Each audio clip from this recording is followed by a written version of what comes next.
Warfront से एक और बड़ी अपडेट यह है कि इजराइल ने अब इस बात को मान लिया है कि उसे युद्ध में दूसरा मोर्चा खोलना पड़ सकता है। लेबनान की तरफ से अचानक हमले इतने ज्यादा तेज हो गए हैं कि अब हिजबुल्लाह को रोकना उसके लिए बहुत जरूरी हो गया है। गाजा में हमास इजराइल के 44 सैनिकों को खत्म कर चुका है। वहीं अब हिजबुल्लाह भी चुन चुनकर इजराइल के सैनिकों को टारगेट कर रहा है।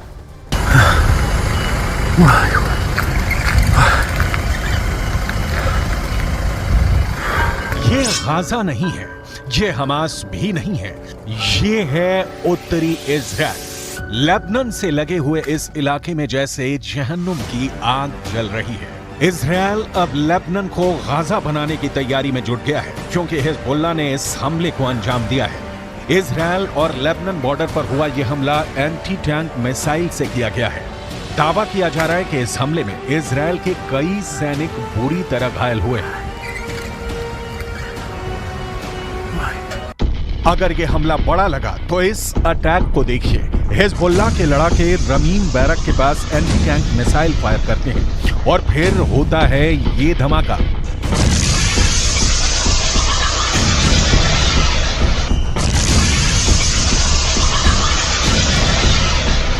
इस वक्त लेबनान और इजराइल के बॉर्डर पर ऐसा युद्ध चल रहा है कि गाजा में हो रहे हमले छोटे लगेंगे। हिजबुल्लाह ने अपनी सबसे खतरनाक स्नाइपर फोर्स उतार दी है। हिजबुल्लाह ने अपने एंटी टैंक दस्तों को इजराइल की पोस्ट पर लगातार हमलों का ऑर्डर जारी किया है।